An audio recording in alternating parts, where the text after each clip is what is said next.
बात बहुत पुरानी है। गुजरात के सूरत शहर में मनसुख लाल नाम के एक व्यापारी थे।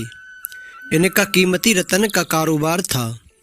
इनका कारोबार दुनिया के कई देशों में फैला हुआ था।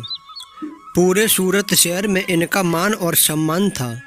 मनसुख लाल के दो बेटे थे, जिनका नाम रामलाल और श्यामलाल था। रामलाल को दौलत और रुतबे का बहुत घमंड था, जबकि श्यामलाल एक शरीफ और सुलझा हुआ इंसान था। घमंड के साथ साथ रामलाल में ईर्ष्या और बेईमानी जैसे अवगुण भी थे। समय के साथ साथ मनसुख लाल की उम्र बढ़ती जा रही थी। ऐसे में उनके दोनों बेटों ने कारोबार में पिता का अधिक से अधिक हाथ बटाना शुरू कर दिया। कुछ समय के पश्चात मनसुख लाल चल बसे और कारोबार का पूरा भार रामलाल और श्यामलाल के कंधों पर आ गया। बड़ा भाई होने के नाते रामलाल ने व्यापारिक फैसलों में अपनी मर्जी चलानी शुरू कर दी। रामलाल बेईमानी और मक्कारी भरे फैसले लेने लगा। असली रतन के नाम पर वह नकली रतन का व्यापार करने लगा, जिससे उसका मुनाफा बढ़ने लगा। इस मुनाफे से उसका बाकी बचा चरित्र भी काला हो गया। दौलत के घमंड में वह परिवार में गैरों जैसा व्यवहार करने लगा। दूसरी तरफ शरीफ और सुलझे हुए श्यामलाल को शुरू में रामलाल की बेईमानी का पता तो नहीं हुआ, परंतु जब उसने उसके व्यवहार में परिवर्तन देखा तो पूरे माजरे को समझने में उसे ज़्यादा देर नहीं लगी। रामलाल की करतूतों से श्यामलाल को बड़ा दुख हुआ। उसने रामलाल को समझाने और सही रास्ते पर लाने की कोशिश भी की, परंतु वह नाकाम रहा। उल्टा रामलाल श्यामलाल से खपा हो गया और व्यापार में बंटवारे का बहाना ढूंढने लगा।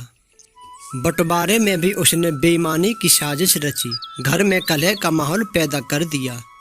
अंत में रामलाल अपनी साजिश में सफल रहा और श्यामलाल के हिस्से के व्यापार पर भी बेईमानी से कब्जा कर लिया। रामलाल के व्यवहार से दुखी होकर श्यामलाल ने शहर में दूसरी जगह अपना ठिकाना बना लिया और अपने व्यापार को नए सिरे से शुरू किया।